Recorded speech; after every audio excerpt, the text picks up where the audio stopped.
जय श्री कृष्णा। दोस्तों, धार्मिक दृष्टि से सभी पूर्णिमा तिथियों को खास माना जाता है, लेकिन शरद पूर्णिमा के बाद ज्येष्ठ माह की पूर्णिमा बेहद खास मानी गई है। इस दिन पवित्र नदियों में स्नान करने और दान करने से मनुष्यों को शुभ फलों की प्राप्ति होती है।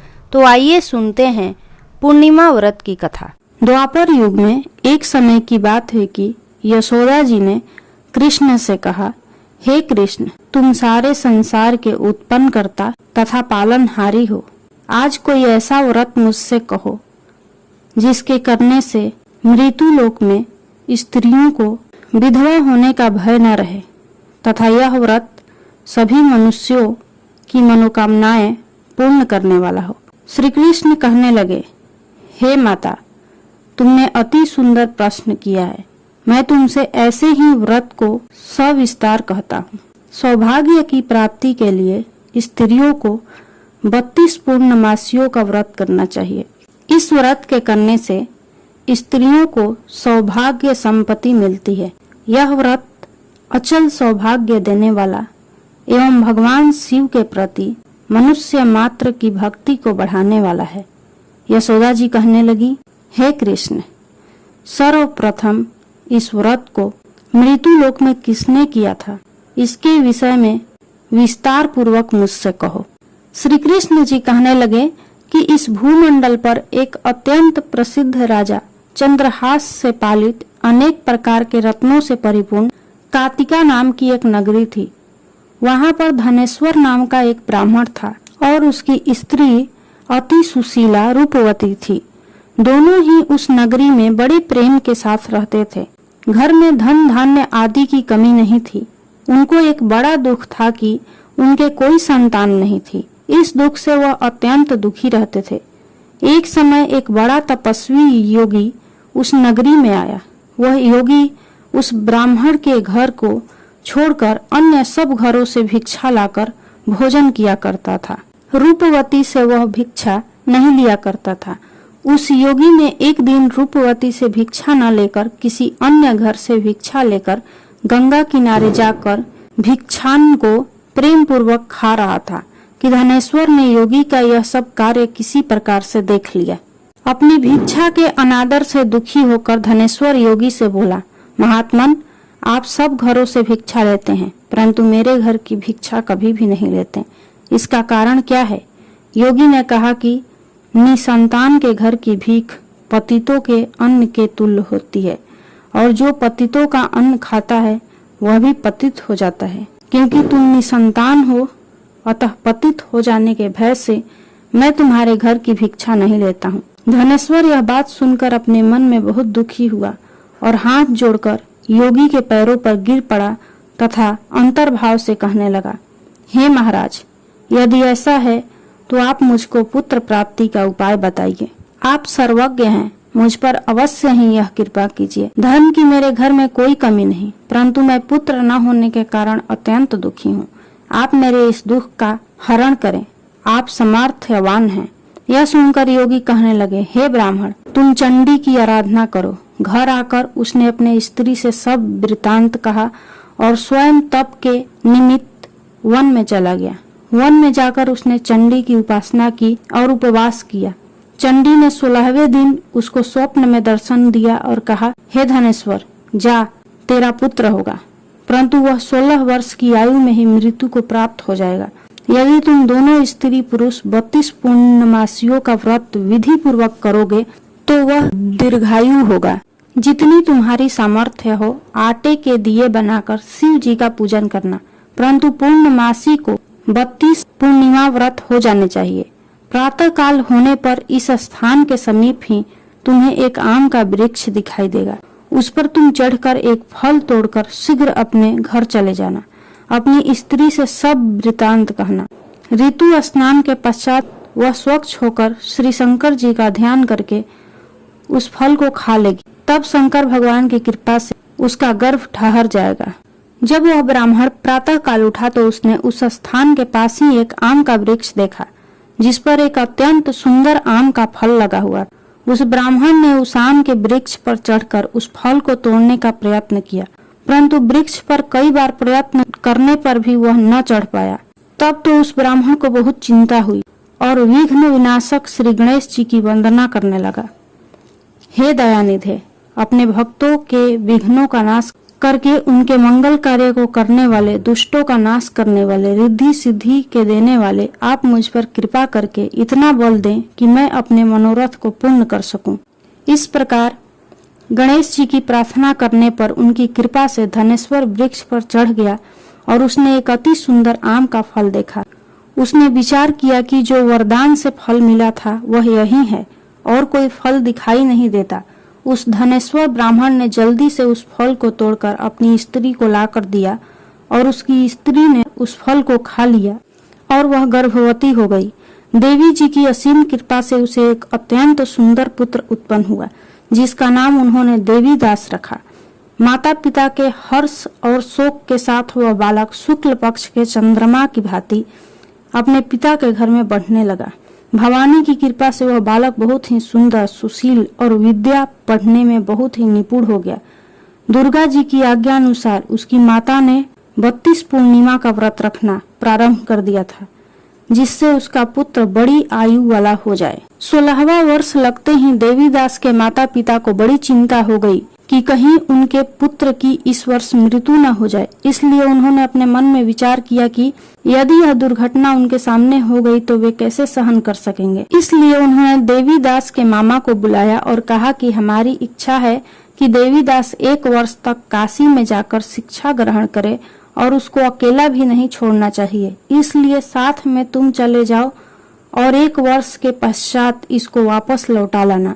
सब प्रबंध करके उसके माता पिता ने काशी जाने के लिए देवीदास को एक घोड़े पर बैठाकर उसके मामा को उसके साथ कर दिया, किंतु यह बात उसके मामा या किसी और से नहीं कही। धनेश्वर ने सपत्नी अपने पुत्र की मंगल कामना तथा दीर्घायु के लिए भगवती दुर्गा की आराधना और पूर्णमासी का व्रत करना आरंभ कर दिया।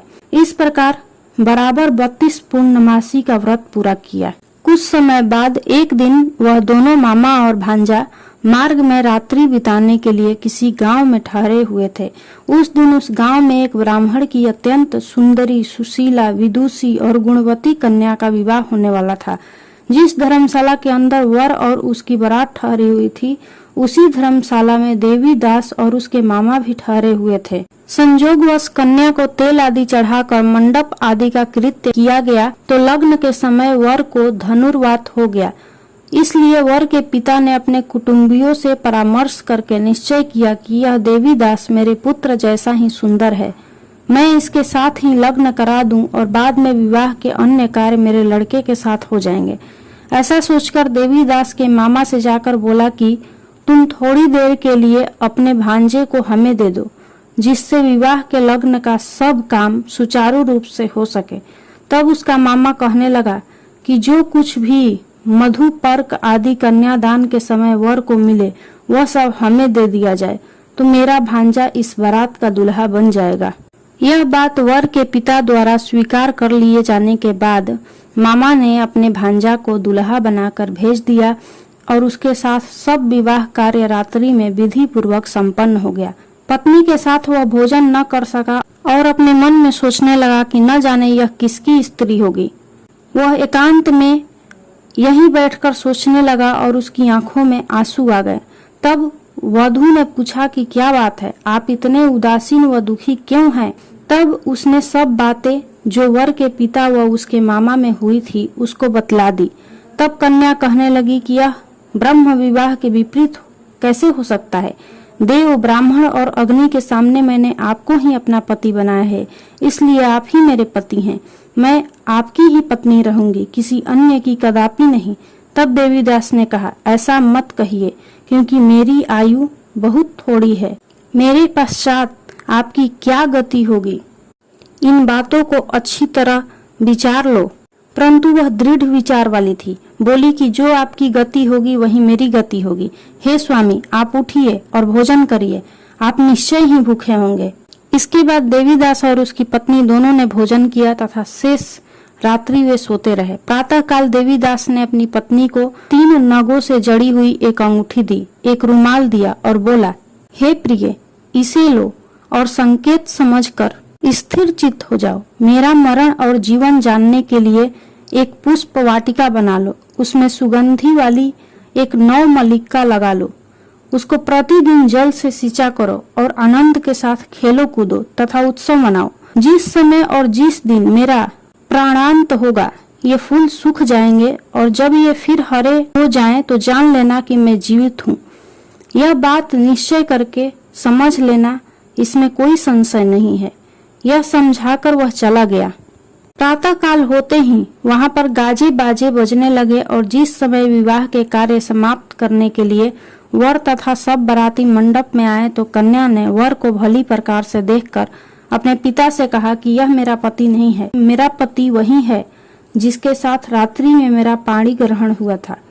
इसके साथ मेरा विवाह नहीं हुआ है। यदि यह वही है तो बताइए कि मैंने इसको क्या दिया। मधुपर्क और कन्यादान के समय जो मैंने आभूषण दिए थे उन्हें दिखाए तथा रात में मैंने क्या गुप्त बातें कही थी वह सब सुनाए। पिता ने उसके कथानुसार वर को बुलवाया। कन्या की यह सब बातें सुनकर वह कहने लगा कि मैं कुछ नहीं जानता। इसके पश्चात वह लज्जित होकर चला गया और सारी बारात भी अपमानित होकर वहां से लौट गई। भगवान श्री कृष्ण बोले, हे माता, इस प्रकार देवीदास काशी शिक्षा ग्रहण के लिए चला गया। जब कुछ समय बीत गया तो काल से प्रेरित होकर एक सर्प रात्रि के समय उसको डसने के लिए वहां पर आया। उस विषधर के प्रभाव से उसके शयन का स्थान चारों ओर से विष की ज्वाला से विषैला हो गया, परंतु व्रतराज के प्रभाव से उसको काटने ना पाया, क्योंकि पहले ही उसकी माता ने 32 पूर्णिमा का व्रत कर रखा था। इसके बाद दोपहर के समय स्वयं काल वहां पर आया और उसके शरीर से उसके प्राणों को निकालने का प्रयत्न करने लगा, जिससे वह मूर्छित होकर पृथ्वी पर गिर पड़ा। भगवान की कृपा से उसी समय पार्वती जी के साथ श्री शंकर जी वहां पर आ गए। उसको मूर्छित दशा में देखकर पार्वती जी ने भगवान शंकर से प्रार्थना की कि हे महाराज, इस बालक की माता ने पहले 32 पूर्णिमा का व्रत किया था, जिसके प्रभाव से हे भगवान आप इसको प्राण दान दें। भवानी के कहने पर भक्त वत्सल भगवान श्री शिव जी ने उसको प्राण दान दे दिया। इस व्रत के प्रभाव से काल को भी पीछे हटना पड़ा और देवीदास स्वस्थ होकर बैठ गया।